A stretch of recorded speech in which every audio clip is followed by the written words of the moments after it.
মা হয়েছেন পূজা ব্যানার্জি, মেয়ের ঝলক প্রকাশ্যে আনলেন অভিনেত্রী। আপনাদের সবাইকে স্বাগত সিনে গসিপে। জনপ্রিয় অভিনেত্রী পূজা ব্যানার্জি বাংলা কিংবা হিন্দি সিনেমার জগতে তিনি জনপ্রিয় মুখ। দ্বিতীয় সন্তানের জন্ম দিলেন 14ই আগস্ট। অভিনেত্রীর কোল আলো করে এসেছে রাজকন্যা।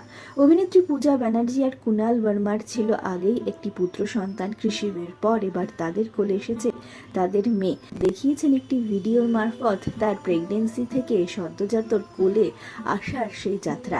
হাসপাতালের বেডে শুয়ে অভিনেত্রী পূজা ব্যানার্জি আর তার কোলে তার ছোট্ট মেয়ের সঙ্গে এই ভিডিও শেয়ার করেছেন তিনি। প্রকাশ্যে এনেছেন তার মেয়ের মুখও। 14ই আগস্ট সন্তানের জন্মের খবর প্রকাশ্যে এনেছেন পূজা ব্যানার্জির স্বামী কুনাল ভার্মা। একটি ভিডিও শেয়ার করে মহাদেবকে ধন্যবাদ জানিয়েছেন, লিখেছেন শিবজি থ্যাংক ইউ। এছাড়াও পূজা ব্যানার্জি জানিয়েছেন যে তাদের পরিবার সম্পূর্ণ হলো। তারা যে 2 থেকে 4 হলেন সে কথা উল্লেখ করেছেন, লিখেছেন হাম দো হামারে দো।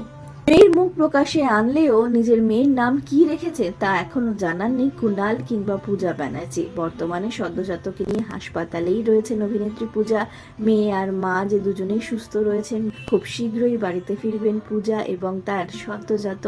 অভিনেত্রী পূজা ব্যানার্জি কুনাল ভার্মার জন্য রইল অনেক শুভেচ্ছা, অনেক শুভকামনা। সিনে গসিপ জুড়ে থাকুন আমাদের সঙ্গে, সাবস্ক্রাইব করুন আমাদের এই ইউটিউব চ্যানেলটি।